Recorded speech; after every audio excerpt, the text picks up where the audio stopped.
വിജയ് നായകനായിട്ട് പുറത്തിറങ്ങാനിരുന്ന സിനിമയാണ് ജനനായകൻ എന്ന് പറയുന്ന സിനിമ. അപ്പോൾ ആ ഒരു സിനിമ മൊത്തം ഫുള്ള് ലീക്ക് ആയിരിക്കുകയാണ്. ഇപ്പോൾ സോഷ്യൽ മീഡിയയിലൊക്കെ ആണെങ്കിലും ഫേസ്ബുക്കിൽ വരെയാണെങ്കിലും ആ സിനിമ ഫുള്ള് കിടപ്പുണ്ടെന്നാണ് ഇപ്പം നമ്മൾ അറിയാൻ സാധിച്ചത്. അതുപോലെ തന്നെ കുറേ ആൾക്കാരാണെങ്കിൽ ഇതിൻ്റെ ലിങ്ക് ഷെയർ ചെയ്യുകയും ഒക്കെ ചെയ്തിട്ടുണ്ട്. ഇത് ശരിക്കും പറഞ്ഞു കഴിഞ്ഞാൽ ഭയങ്കരമായിട്ടുള്ളൊരു കുറ്റം തന്നെയാണ്.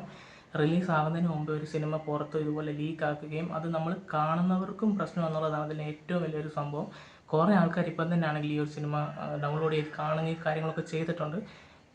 ഭയങ്കരമായിട്ടുള്ളൊരു പ്രശ്നമാണ് ഇപ്പോൾ സംഭവിച്ചുകൊണ്ടിരിക്കുന്നത്. ഇപ്പം ജനനായകൻ്റെ ആണെങ്കിൽ പ്രൊഡക്ഷൻ സൈഡിൽ നിന്നാണെങ്കിൽ ഒരു നോട്ടീസൊക്കെ പുറത്തു വിട്ടിട്ടുണ്ടായിരുന്നു. സിനിമ ഇത് ലീക്ക് ചെയ്ത ആളെയും അതേപോലെ തന്നെ ഇത് കാണുന്നവർക്കും എതിരെ കർശനമായിട്ടുള്ള നടപടി എടുക്കുമെന്ന് തന്നെയാണ് ശക്തമായിട്ട് തന്നെയാണ് അവർ നോട്ടീസ് പറഞ്ഞിരിക്കുന്നത്. എന്തായാലും ഈ സിനിമ ഡൗൺലോഡ് ചെയ്ത് വെച്ചിട്ടുള്ള ആൾക്കാർ ആരെങ്കിലും ഉണ്ടെങ്കിൽ ഇത് ഡിലീറ്റ് ചെയ്ത് കളയണം, ഇല്ലെങ്കിൽ നിങ്ങൾക്ക് തന്നെ അതിൻ്റെ ഒരു പ്രശ്നം വരും എന്നുള്ള കാര്യം ഒരു സംശയവുമില്ല. അതുപോലെ തന്നെ ആണെങ്കിലും നിങ്ങൾ ഇതിൻ്റെ ലിങ്കും കാര്യങ്ങളൊക്കെ വേറെ ആർക്കെങ്കിലും ഷെയർ ചെയ്യുവാണെങ്കിലും പ്രശ്നം ഉണ്ടായിരിക്കും. അപ്പം നിങ്ങളിങ്ങനെ ചെയ്തിട്ടുള്ളവരാണെങ്കിൽ എത്രയും പെട്ടെന്ന് തന്നെ അതങ്ങ് കളയുക, അല്ലെങ്കിൽ ആ കൊടുത്ത ആൾ ഡൗൺലോഡ് ചെയ്തിട്ടുണ്ടെങ്കിൽ കളയുക. കണ്ടിട്ടുണ്ടെങ്കിൽ ഉറപ്പായിട്ടും ഇതിൻ്റെ ഒരു ഭവിഷ്യത്ത് നിങ്ങൾ അനുഭവിക്കുക എന്നുള്ള കാര്യത്തിൽ വേറെ ഒരു കാര്യവുമില്ല, ഉറപ്പാണ്. തമിഴ് ഇൻഡസ്ട്രിയിൽ തന്നെ മറ്റ് പല നടന്മാരും ആണെങ്കിലും വിജയുടെ കൂടെ നിൽക്കുന്നു എന്നുള്ള രീതിക്കാണ് പോസ്റ്റ് ട്വിറ്ററിലൊക്കെ പങ്കുവച്ചിട്ടുണ്ടായിരുന്നു.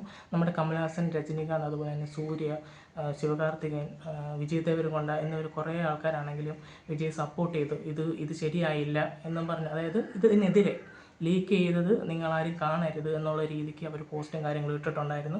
എന്തായാലും നല്ലൊരു ഒത്തൊരുമയോടുകൂടിയാണ് ഇപ്പം പൊക്കോണ്ടിരിക്കുന്നത്. എന്തായാലും വിജയുടെ ഭാഗത്തു നിന്ന് ഇതിനെക്കുറിച്ചൊരു പ്രതികരണം കാര്യങ്ങളൊന്നും വന്നിട്ടില്ല. അത് ശക്തമായിട്ട് തന്നെ ഒരു പ്രതികരണം വരുമെന്ന് നമ്മൾ പ്രതീക്ഷിക്കുന്നു. പിന്നെ ഇത് ലീക്ക് ആക്കിയതാണോ എന്നും ഒരു സംശയമുണ്ട്. ലീക്ക് ആക്കിയതാകാനാണ് സാധ്യത കൂടുതലും. കാരണം നമുക്കത് അറിയാൻ പറ്റും, അത് ലീക്ക് ആക്കിയതാണെന്ന് നമുക്ക് ഫീൽ ചെയ്യുന്നുണ്ട്. ഇപ്പോൾ ഈ സിനിമയുടെ കാര്യം തന്നെ നമുക്ക് ഓൾറെഡി അറിയാം. ഇപ്പം പാർട്ടി പരിപാടിയൊക്കെ ഒത്തിരി ഉണ്ട് ഇതിന് പുറകിൽ. കാരണം ഈ സിനിമ പുറത്തിറങ്ങിയാൽ അവർക്ക് പണിയാന്നുള്ള രീതിക്ക് അവർക്കറിയാം. അതുകൊണ്ട് എന്തായാലും ഈ കാര്യങ്ങളൊക്കെ ഇനി എങ്ങനെ സിനിമ OTT റിലീസ് ചെയ്യുമോ അതോ തിയേറ്ററിൽ തന്നെ റിലീസ് ആകുമോ നമുക്കറിയത്തില്ല. നിങ്ങളുടെ ഒരു അഭിപ്രായത്തിൽ ഈ ഒരു സിനിമ OTT റിലീസ് ചെയ്യുന്നതാണോ അതോ തിയേറ്റർ റിലീസ് ചെയ്യുന്നതാണോ നിങ്ങൾക്ക് താല്പര്യം എന്നുള്ളത് നിങ്ങൾ കമൻറ്റ് ചെയ്യുക. അപ്പോൾ നമ്മുടെ ഇന്നത്തെ വീഡിയോ ഇത്രയൊക്കെ ഉള്ളൂ.